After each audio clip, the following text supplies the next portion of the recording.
Hey, brother, hear me now. Brother, dog. Know me, understand. Welcome to the Sargassum Podcast. I'm Robbie Thigpen. I'm Francisca Elmer. And I am Mar Fernandez. And we are your hosts for today. And we are going to share with you the latest ideas and concepts about sargassum and sargassum beaching events which have become an international challenge.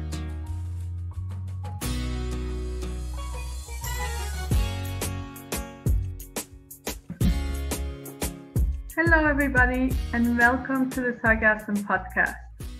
No, I'm not doing this episode by myself, but we just got a message from Jeff who sent us a voice message on Anchor. So this is a really cool tool that I would love for many of you to use. On Anchor, where we post our podcast, our listeners can actually leave voice messages for us. So if you have something to say, if you have something you want to talk about, leave us a voice message. So thank you, Jeff, for leaving us our first voice message. Jeff told us about how Sargassum muticums is a big problem in California where he lives. And Jeff, we would love to get you in touch with some people that could potentially help you. But unfortunately, the way that the voice message worked, we don't have a way to contact you. So if you could email us or send us a message on social media so that we can contact you back, that would be amazing. And we would try to get you in contact with people that can help you. You can find our email and social media in the show notes, the little text at the bottom of the video, the podcast, and also on our website. So please use those for us to get in contact with you. And for everybody else listening, we always love hearing from you. So start following us on social media, send us emails, send us messages on social media. We would love to hear what you thought about our episodes, and if you have anything to add from your local perspective. But now, with no further delays, I would like to start the actual episode. So Robbie, take it away. Good morning, everyone. How are you today? I'm really good. Good morning, Robbie. Did anybody besides me have anything interesting happen to them today? I do. What happened to you today? I got an email from a guy sitting in Papua New Guinea saying that he received a message in a bottle that I put into the ocean 2 years ago. I read about that. Cruise off Peru. And I was like, what?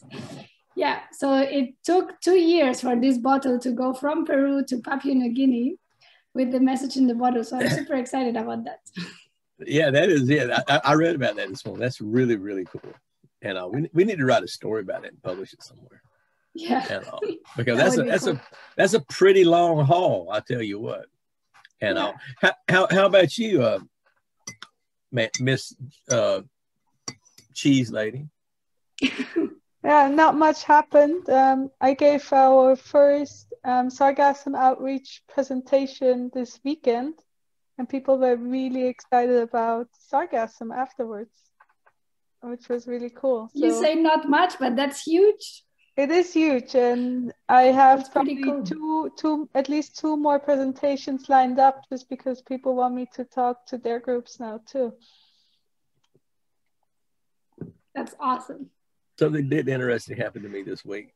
One of the really cool things about the Sargassum Podcast is I've been getting to know my co-host a little bit.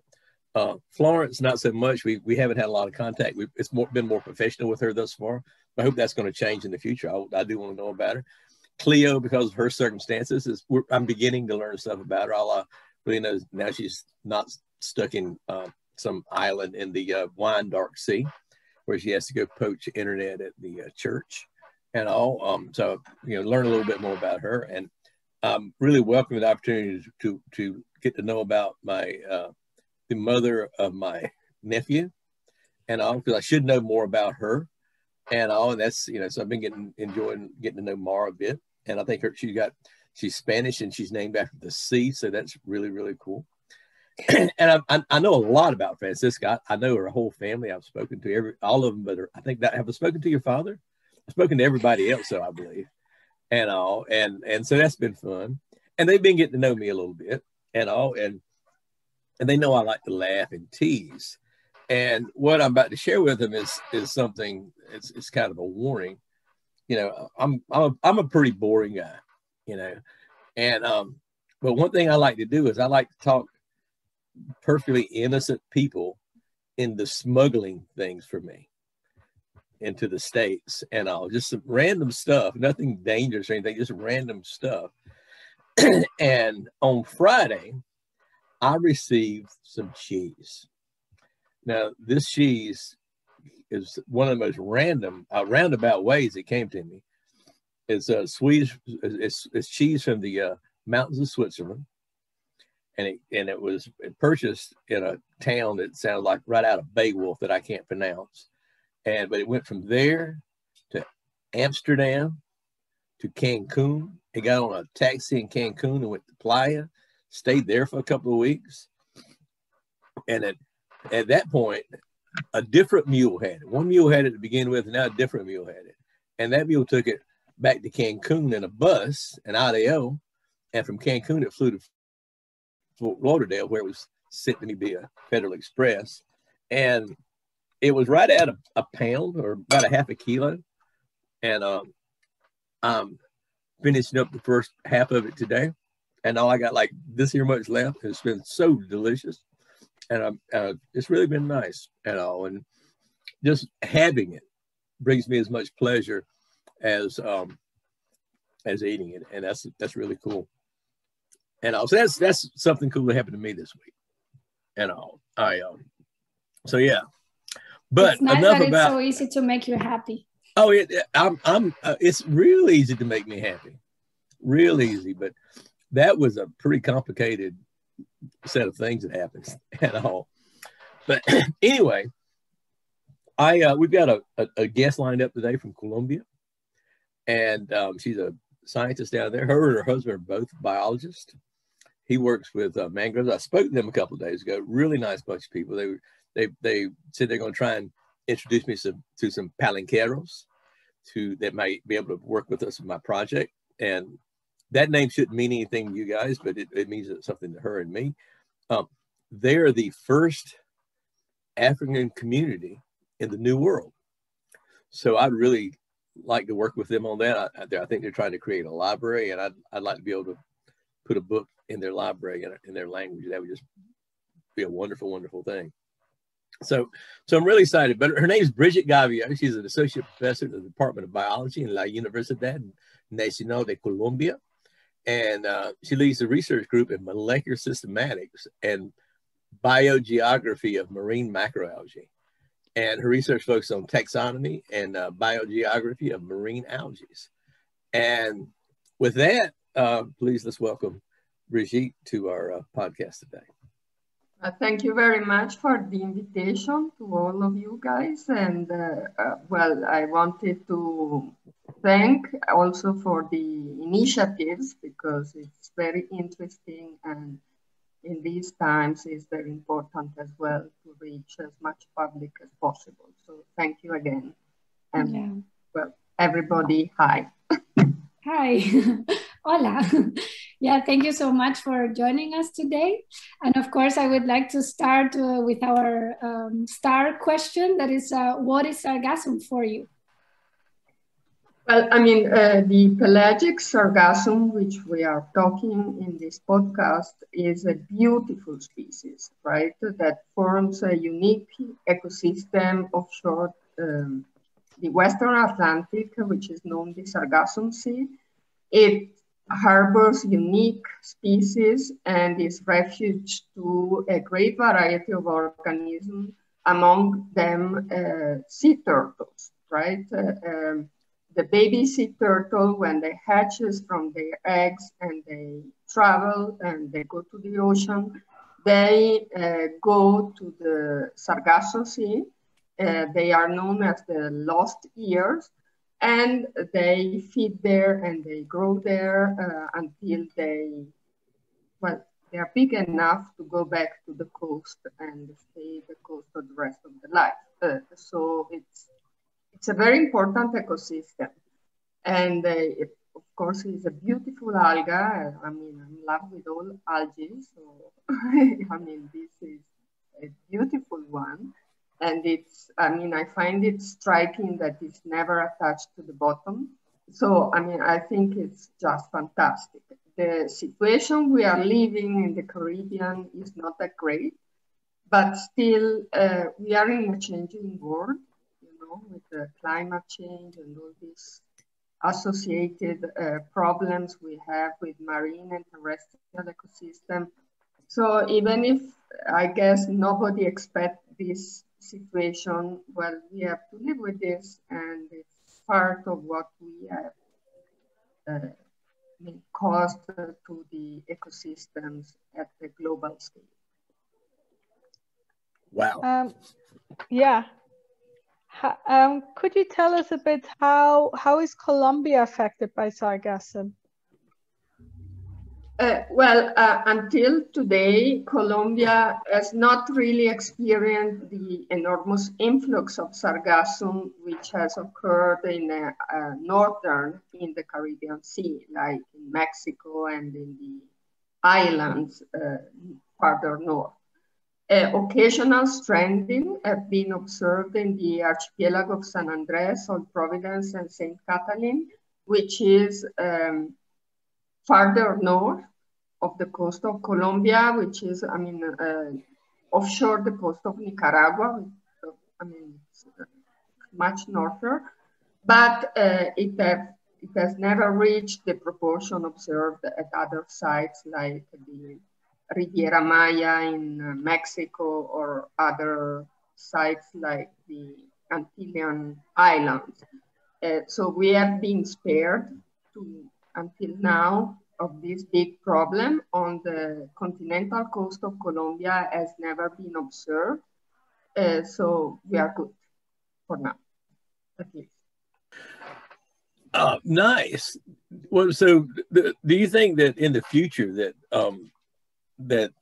Tayrona and La Guajira and all, should Colombia start preparing for these beaching events, these sargassum beaching events in any of these areas or anywhere along the north coast of Colombia? Well, of course, yes. Well, we don't know really why. These things are happening, right? We don't have a complete understanding of the forces driving this biomass into the Caribbean Sea. And of course, if the winds of the currents, both direction and strength change in the future, Colombia might be affected, of course. So we need to be prepared because as in the other part of the Caribbean Sea, the coast of Colombia is, tourism is a very important activity from economical point of view and also fisheries. So we may have problems as they currently have in Mexico and other countries. I think that we should be part of the alert watch system for sargassum stranding. And also we should have plans for the disposal of the algae as well as alternative uses. I know that in other countries they are trying to make this biomass productive and instead of being a problem, converting it in a resource. So we should start to think about that and so to minimize the negative impacts on the coastal ecosystem when and if it arrives on the coast. So yes, of course, we should be prepared. Okay.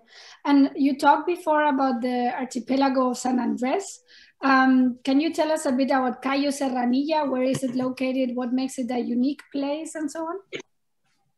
Yes, Cayo Serranilla is, I think, is maybe one of the most isolated oceanic atoll in the Caribbean Sea.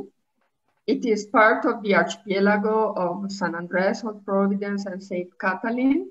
It's one of the northernmost cay in the old archipelago, and it is part of the International Biosphere Reserve Seaflower, and of course is part of the Marine Protected Area.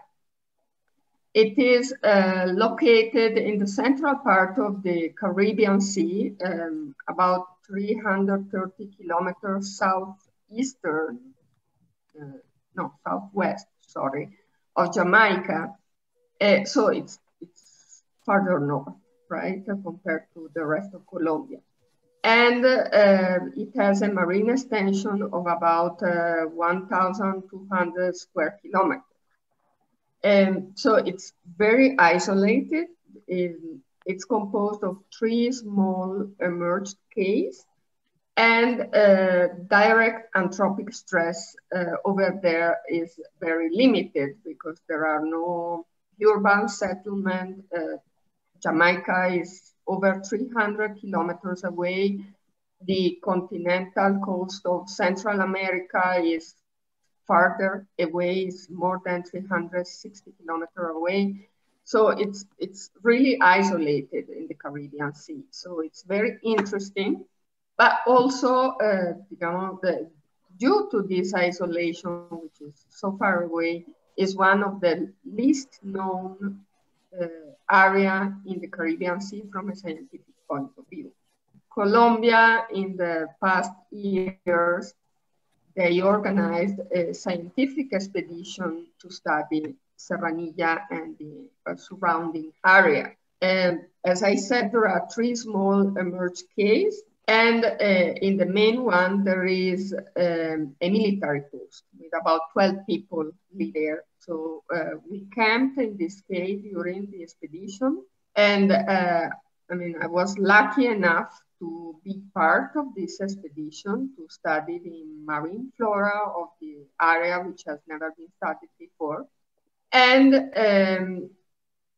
we were many people, right? So there was a Tortugas del Mar, of the Sea Turtle Foundation, which was over there as well. And they reported during our stay 100 sea turtle nests. Huge amount of nests in such a small place. And these nests were belonging to 3 species, the Chelonia midas, Eretmochelys incata, and Caretta caretta. Of course, the absence of human presence makes this a favorable site to turtle nesting. Additional nests were observed at the other cays. This convert Serranilla as the primary site for sea turtle nesting in Colombia. This density of nests has never been observed in other places. So it was very, very beautiful in this sense, right? As for the macroalgae, well, also it was very beautiful because since it's so far north, the algae are a little bit different from the continental coast of Colombia. There are different species which has not been observed in other part of the country. So it was a beautiful experience as well. We saw the adult sea turtle nesting, coming to the beach and nesting, and we saw the baby sea turtle actually going from the eggs to the sea. And actually it was my very first time I saw both things at the same time. So it was a beautiful experience in that sense. Wow, that sounds amazing. What impacts did you see of sargassum when you visited? Did you have any sargassum on the island? When we stayed there, offshore, there were some large clumps of floating sargassum, which eventually, when we stayed there, reached the beach. of course, the quantity was not as big as in other sites. So I think that the impact, if any, was minimal on the coastal ecosystem of the Cape. So, I mean, I don't think it was a huge problem for the marine ecosystem over there, at least when we stayed there. We should monitor a little bit closer, in a closer way, these strandings, but I mean, I didn't see huge amounts when I was there.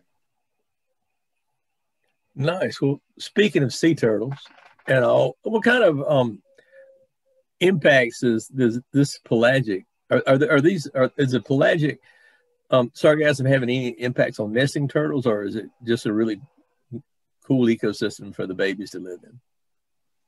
Well, I mean, as I just said, the quantities of sargassum we could observe while we were there, they were not huge, right? So I don't think that the females have any problem reaching the beach and making their nest.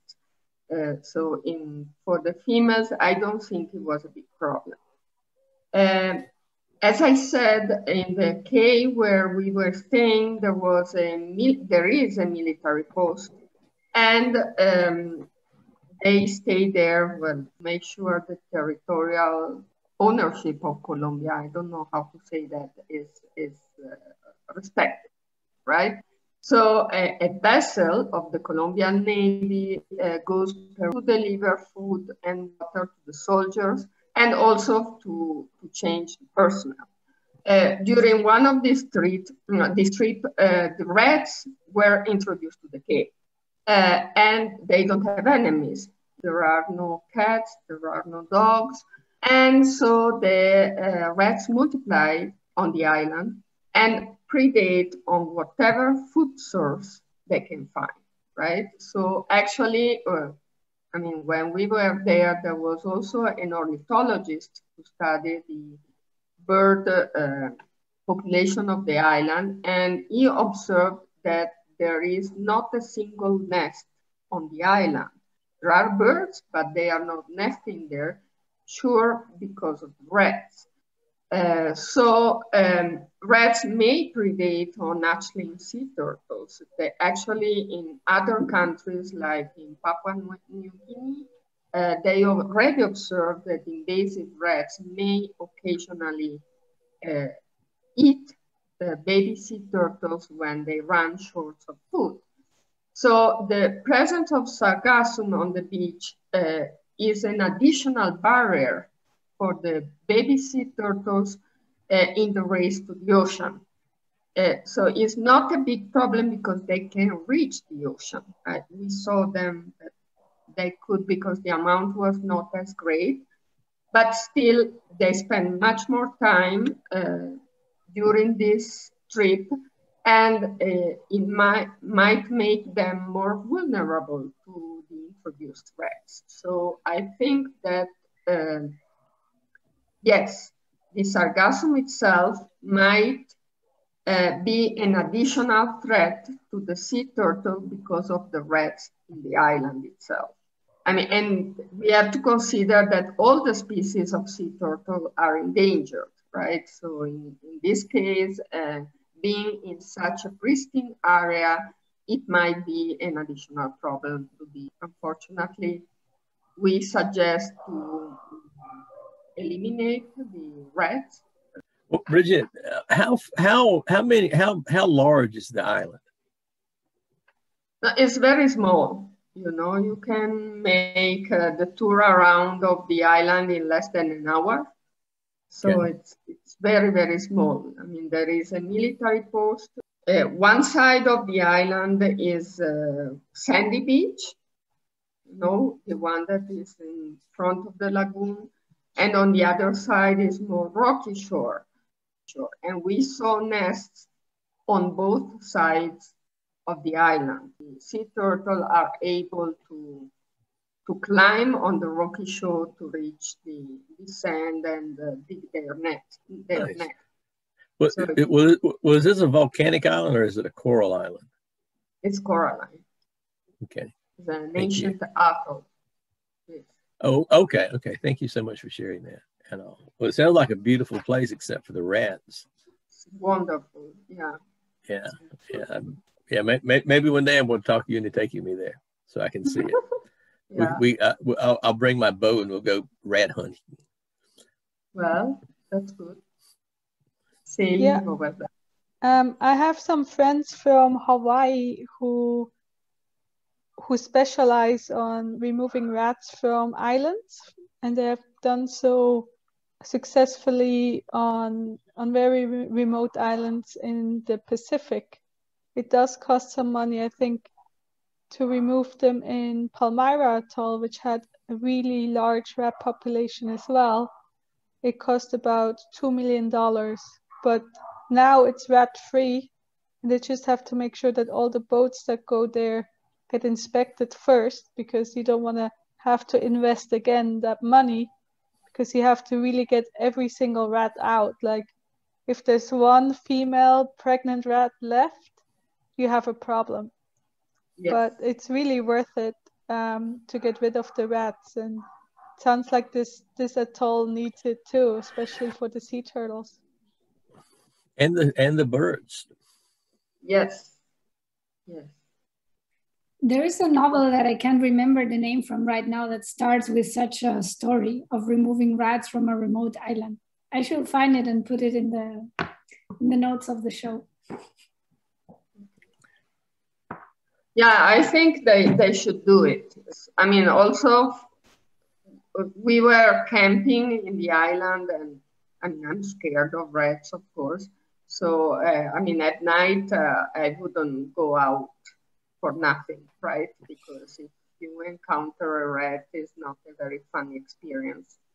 And, but also, I mean, I remember that one of the girls that was studying the sea turtles, so she had to monitor at night, because the sea turtle, the females come at night to put their nest. And she was there, like, in the beach, and the rat just came to her hand to, like, to taste her. Yeah, exactly. So it was like, ooh, I think I would have screamed if that had happened to me in the dark. Yeah, I mean, I don't know what she did because I wasn't there, but still, I mean, she was scared. What year was this? When was this? 2017. You know, I heard a lot. I was in Honduras at that time, and I heard a large, loud scream at night that came from that direction. That might have been her.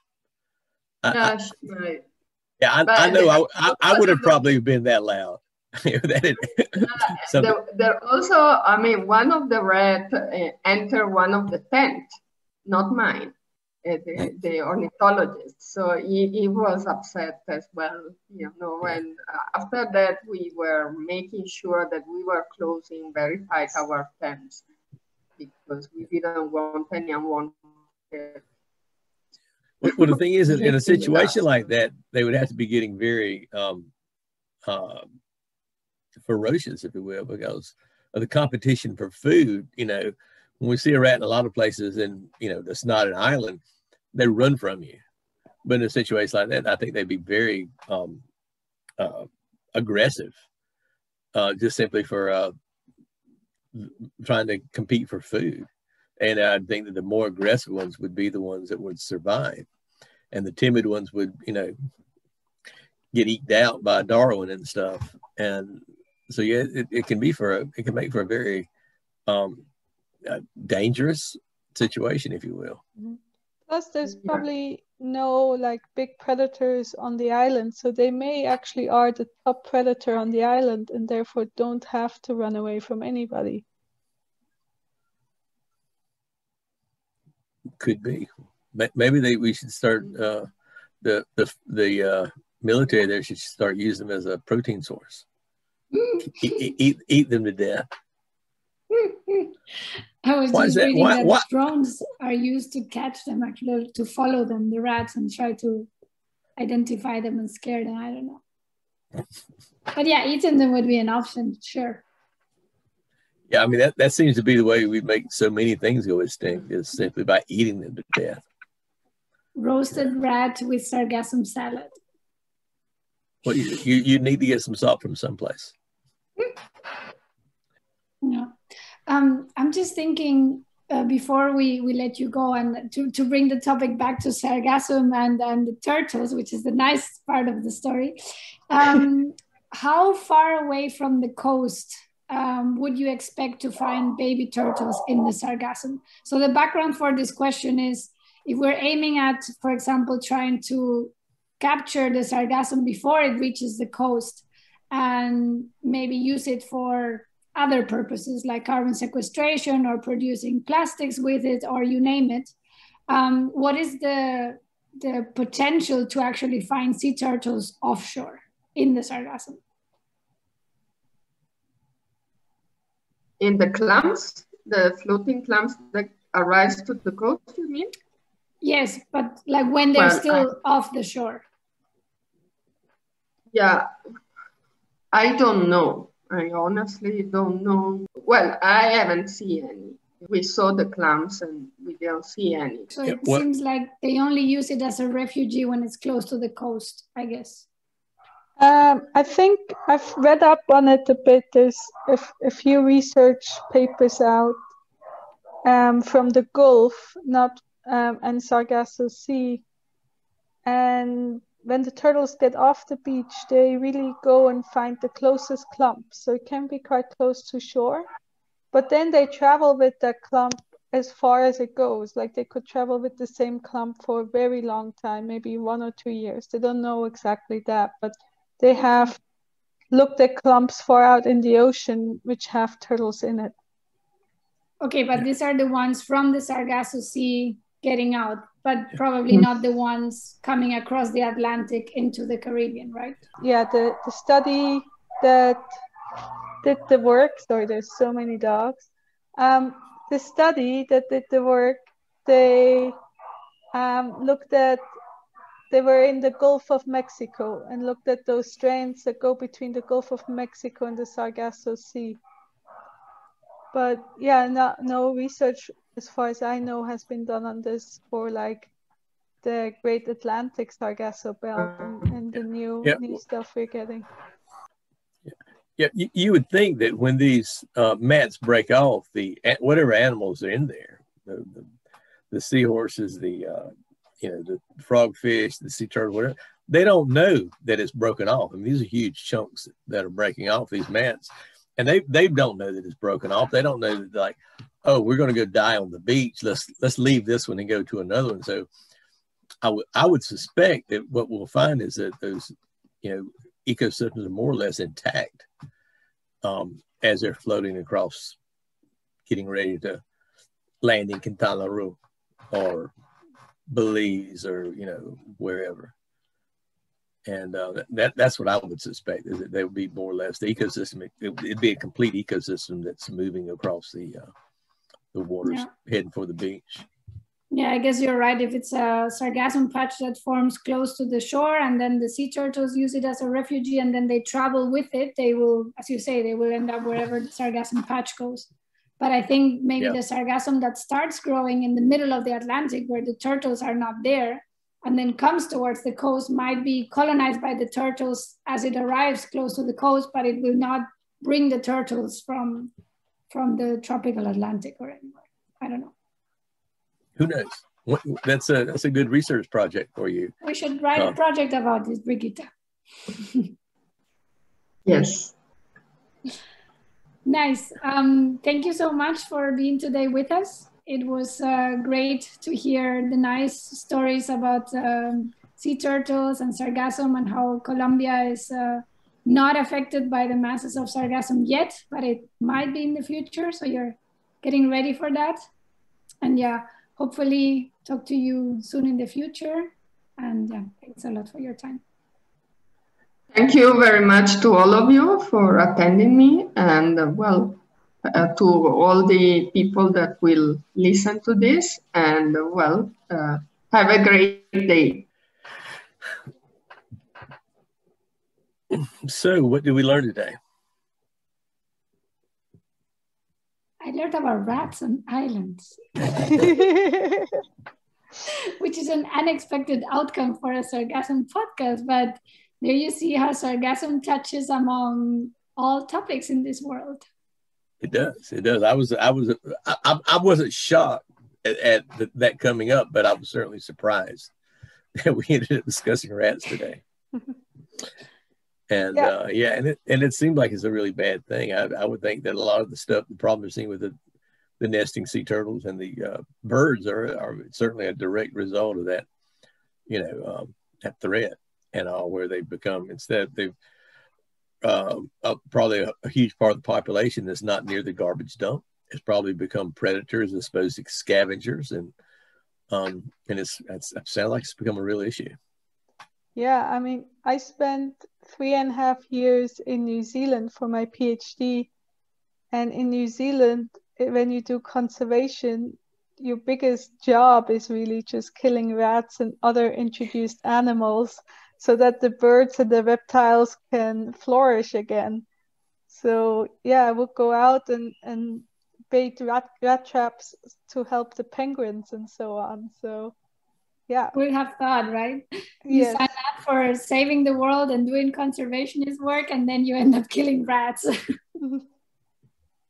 Yeah, yes, our little Society for Conservation Biology chapter, which was at the university, when we would have the fair of the different clubs you can join, we had taxidermy of animals, like animals that are like dead and you make them look nice. That was part of our display of what we are doing. Like if you would do that in Europe or the States, nobody who cares about animals or environment would sign up for your club. It wasn't that we did taxidermy, but we just showed, hey, we are taking care of these pests pretty much. That was they taught that at that was a part of some kind of mammalian class where I studied, and so yeah, they teach that in the States. I was just wondering. I didn't take that class. I'm like, yeah, I don't No. I don't even know the name of it, but I stayed away from it.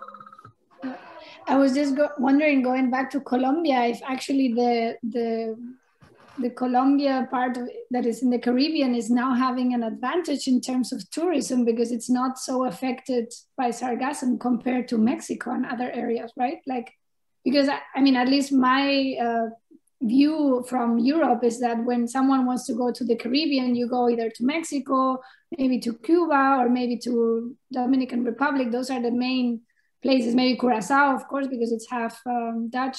But no one, I've never heard anyone going to the Colombian Caribbean. And maybe now that sargassum is affecting all these other areas, people start thinking about Colombia as a destination for their holidays. I don't know.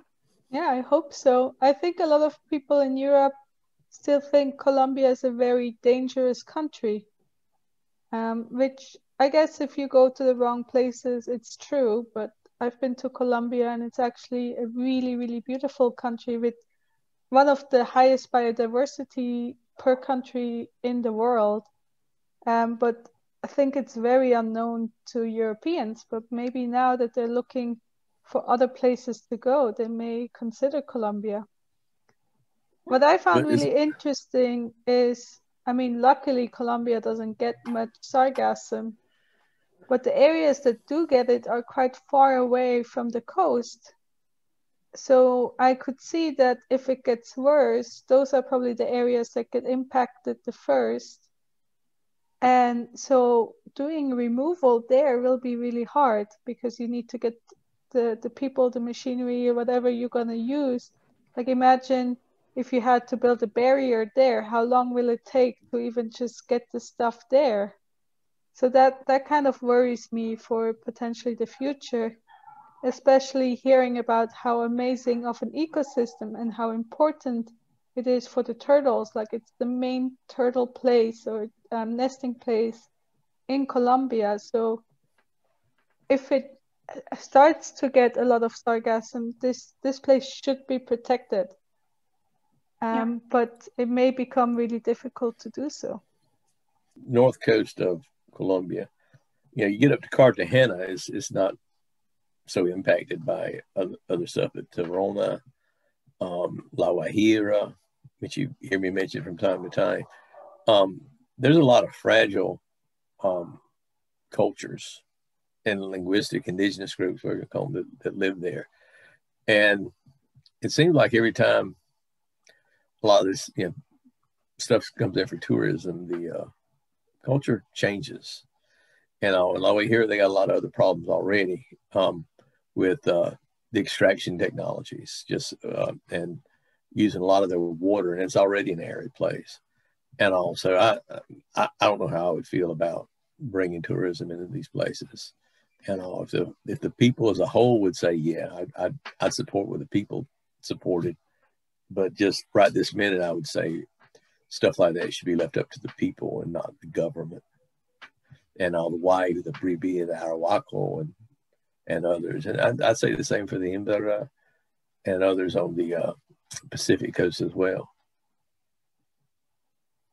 Yeah, but it's true that sometimes the governments don't take action in protecting some areas because if no one lives there, right? And it's only, let's say, only important for the turtles, which is of course super important, but they would be like, oh no, first we focus on the areas that we have close to our central government, and then those remote islands there, we will see what we do with them. And there I share your fears, Fran, that maybe if they start heavily being impacted by sargassum, it will take a while until the government or whoever reacts and puts a solution to it. And maybe by then it's too late and the turtle population has already decreased too much, or I don't know.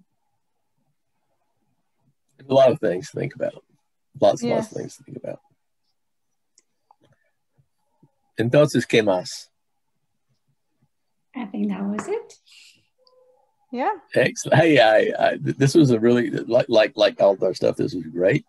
And really like talking to people from Colombia because it's one of the places I really want to do more stuff with and all that. So that was really awesome and all that. So we want to thank all you folks for being with us today. And I hope we learned something. I hope you did too. And we'll see you next week. See you next week. Bye. See you next week.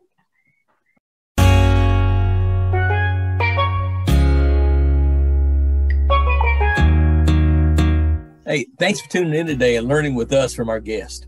If you want more information about what our guests talked about today, then check with our show notes and links and information in our archives below. And don't forget to like and share our podcast with your friends. If you enjoyed our podcast, then please consider supporting us financially by becoming a Patreon. For as little as $1 per month, you can support us and take part in an exclusive monthly Zoom meet and greet for Patreons, where you can network with our podcast guests and other sargassum enthusiasts. The Sargassum Podcast is produced by Marine Conservation Without Borders and is made possible with financial support from the Kimberly Green Latin American and Caribbean Centers, U.S. Department of Education Title VI grant. It is produced by Marcel van de Kamp and Francisca Elmer, and your hosts today were Robbie Tickpen, Francisca Elmer, and Mar Fernandez. We will be back next week with another exciting guest. The music of this podcast is from the song Dem Après by Drizzle Roadrunner, an artist from Roatan. Follow him on Spotify or YouTube for more music.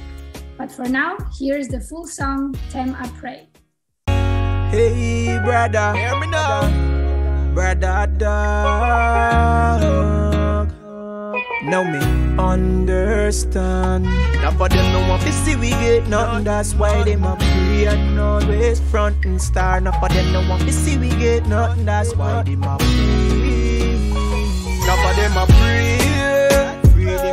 Them a pray, me no gain progress. Now for them a pray.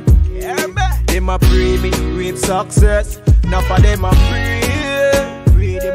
Them a pray, me no gain progress. Now for them a pray.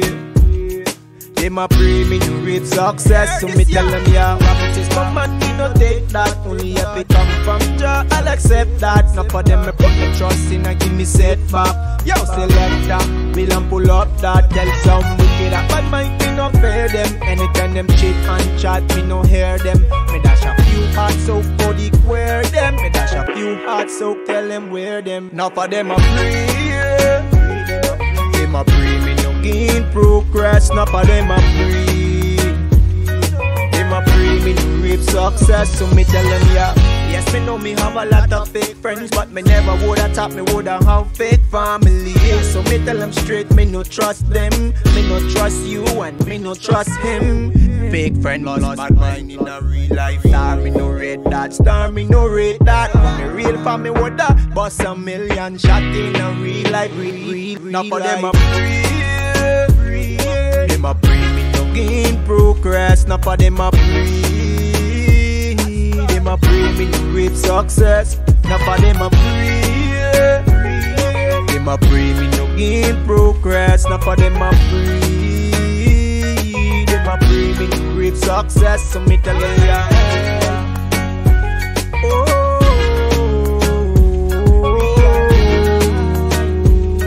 Them a free, me no reap success. Screaming out loud. Me woulda tell them to go look alike, but them a hate and grudge and creep on mine. Them a move like Judas. Them a move like Judas. Plus, everybody have a life to live. So when they give one rascal who I try judge me, let them chit and chat. So what them want to say, cause none of them out there nah feed me. Now for them a free. Them a free, me no gain progress. Now for them a free. Them a free, me no reap success. Now for them a free. Them a free, me no gain progress. Now for them a free. Them a free, me no reap success. How's your music? Oh, drama, 5-star production. 1101. Them a free, me no reap success. Are you kidding?